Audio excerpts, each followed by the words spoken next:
Nah baik, selamat siang. Terima kasih karena kalian sudah mau meluangkan waktu kalian untuk mengikuti konseling kelompok bersama kakak. Nah jadi konseling kelompok kita hari ini seperti yang sudah kalian tahu, minggu lalu kakak sudah mengatakan bahwa kita akan membahas tentang topik keterlambatan dalam pembelajaran. Nah ini adalah ruang yang aman untuk kita berbagi pengalaman, perasaan, dan juga mencari solusi bersama. Sebelum kita mulai, mari kita sepakati aturan kelompok. Kita saling menghargai, tidak saling memotong saat teman berbicara, dan menjaga kerahasiaan apapun yang dibagikan di sini ya. Nah, jadi dalam konseling kelompok ini kakak akan memakai teknik bibliokonseling yang dikenal dengan biblioterapi. Nah, sebagaimana dinyatakan oleh jadi teknik ini bertujuan untuk mengubah perilaku manusia dengan menjadikan bahan bacaan sebagai media terapi. Nah, teknik ini penting seleksi cerita bagi anak-anak karena hal tersebut berpengaruh terhadap pola pikir dan moral mereka di masa depan. Dari berbagai pendapat tersebut dapat disimpulkan bahwa bibliokonseling merupakan metode bimbingan yang membantu individu memahami diri dan lingkungannya, serta menemukan solusi atas permasalahan yang dihadapi dengan memanfaatkan bahan bacaan sebagai sumber inspirasi. Nah, nanti kakak akan memberikan kalian sumber bacaan yang bisa kalian baca, dan kakak akan menanyakan pesan dan juga kesan dari bacaan tersebut. Sebelum itu, sebagai langkah awal, saya ingin kalian bercerita. Coba pikirkan dalam minggu-minggu terakhir ini, apa yang membuat kalian sering terlambat menyelesaikan tugas atau mengikuti pembelajaran? Siapa yang mau mulai berbagi? Saya. Baik, silakan. Baik Bu, terima kasih. Saya coba mulai. Sebenarnya saya sendiri merasa sedih setiap kali tugas saya terlambat dikumpulkan. Bukan karena saya sengaja menunda, tetapi karena seringkali merasa tidak punya energi untuk mulai. Pulang sekolah saya biasanya sudah lelah, lalu di rumah suasananya kadang-kadang mendukung untuk belajar. Suara TV keras, adik saya sering rewel. Akhirnya saya memilih tiduran dulu, tapi malah jadi ketiduran sampai malam. Pas bangun sudah capek dan tugas jadi terbengkalai, saya sering berminat besoknya mau lebih disiplin, tapi terulang lagi. Nah, terima kasih adik. Jadi kamu sudah mau berbagi cerita dengan jujur. Jadi kakak harap bisa memahami betapa sulitnya belajar dalam situasi rumah yang kurang mendukung. Bagaimana perasaanmu setiap kali tugas terlambat dikumpulkan? Saya merasa bersalah Bu, apalagi kalau lihat teman-teman sudah selesai duluan, saya takut dianggap malas, padahal saya juga mau berusaha. Nah, kakak mengapresiasi keberusahaan kamu itu. Jadi bagaimana denganmu? Apa yang bisa menjadi kendala sehingga kamu terlambat dalam pembelajaran? Kalau saya Kak, sejujurnya lebih karena kebiasaan saya sendiri. Saya suka menunda. Waktu habis sekolah saya pikir nanti dulu mau istirahat sebentar, main HP sebentar. Tapi tanpa sadar, itu sebentar jadi lama. Kadang-kadang saya malah sampai lupa kalau ada tugas, nanti pas udah malam baru ingat. Itu pun sudah ngantuk. Sering juga saya bohongin diri sendiri, bilang tugasnya masih bisa dikerjakan besok, padahal besoknya malah makin numpuk. Terima kasih adik. Jadi kamu sudah sangat jujur. Mudah-mudahan memang sering menjadi masalah banyak orang, dan kamu sudah menyadari hal itu. Bagaimana perasaanmu setelah mendengar tugas menumpuk? Saya jadi stres sendiri Kak, rasanya pusing dan kadang malah makin malas mulai karena tugasnya sudah banyak.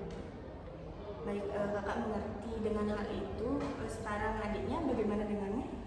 Kalau saya Kak, masalahnya lebih ke waktu di rumah. Ibu saya sakit dan seringkali saya harus membantu pekerjaan di rumah. Kadang saya harus masak, bersih-bersih, atau jagain adik.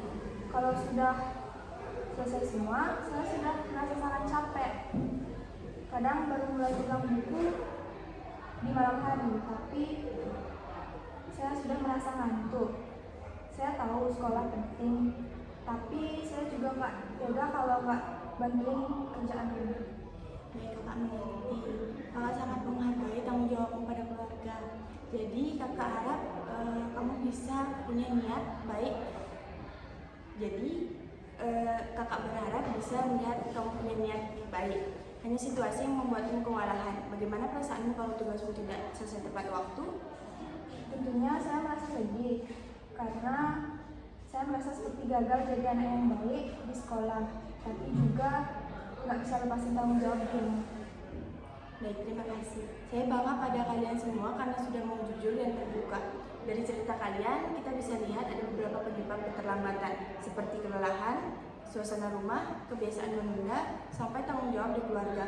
Nah, sekarang kita coba pikirkan bersama, apa kira-kira yang bisa dilakukan supaya kita bisa mengurangi keterlambatan itu? Mungkin saya harus coba cari waktu yang lebih tenang. Mungkin sepulang sekolah, saya langsung kerjakan dulu sebelum terlalu capek. Kalau saya mau coba atur waktu main HP Kak, mungkin saya kasih batas ke diri saya sendiri, misalnya hanya 30 menit habis sekolah terus langsung belajar lagi. Kalau saya mungkin harus coba komunikasi sama kakak atau keluarga lainnya biar ada yang bantu jagain adik supaya saya punya waktu buat ngerjain tugas. Nah, ide kalian itu bagus ya. Saya ingin mengajak kalian membuat sesuatu kesepakatan kecil atau kontrak diri. Masing-masing dari kalian tulis satu hal yang ingin kalian coba lakukan mulai hari ini untuk mengurangi keterlambatan. Minggu depan kita bertemu lagi, kita cek bagaimana hasilnya. Bagaimana? Setuju. Baik, terima kasih atas semangat kalian. Kakak percaya kalian bisa memulai melakukan perubahan sedikit demi sedikit. Ingat, kita semua di sini saling mendukung. Sampai jumpa di pertemuan berikutnya. Nah, jadi di sini kakak akan membagikan kalian cerita. Di sini kalian bisa baca dan kakak akan menanyakan pesan moral dan kesimpulan dari cerita tersebut ya.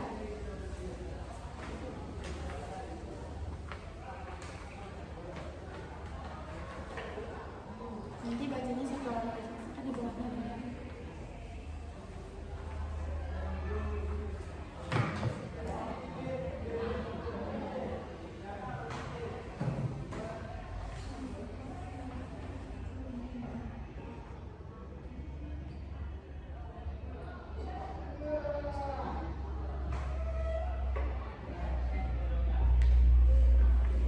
Apakah sudah? Nah, dari cerita yang sudah kakak berikan dengan judul dari kegagalan menuju keberhasilan. Nah, apakah dari kalian bisa menyebutkan atau memberikan pesan yang ada dalam cerita tersebut? Baik, izin Kak. Pesan moral menurut saya yaitu setiap kegagalan bukanlah akhir, melainkan awal dari pembelajaran. Kunci dari keberhasilan bukan terletak pada seberapa sering kita jatuh, tetapi pada kemampuan untuk bangkit dan mencoba lagi dengan cara yang lebih baik. Because from zero to hero. Bagus ya. Lalu adapun siapa bisa menyebutkan kesimpulan dari cerita tersebut? Kisah Lina menunjukkan bahwa rasa tertinggal dan kegagalan tidak harus menjadi penghalang untuk maju. Dengan dukungan, semangat pantang menyerah, serta kemampuan untuk mengubah cara belajar, Lina berhasil membalikkan kegagalannya menjadi keberhasilan. Cerita ini mengajarkan bahwa proses dan usaha yang konsisten adalah fondasi penting untuk tumbuh dan percaya diri. Nah, bagus. Dari kalian sudah bisa menyampaikan pesan moral dan juga kesimpulan dari cerita tersebut. Apakah itu bisa membantu kalian untuk mengatasi permasalahan kalian sebelumnya? Nah, jika bisa, di sini kakak ingin mengkonfirmasi jika kalian jika terdapat hal yang ingin ditanyakan lagi, kalian bisa menghubungi kakak. Nanti kakak akan memberikan kontaknya kepada kalian untuk melakukan konseling lebih lanjut ya. Jadi kami ucapkan terima kasih atas partisipasi kalian. Mohon maaf bila ada kesalahan kakak. Kakak ucapkan terima kasih dan kalian bisa kembali ke tempat duduknya.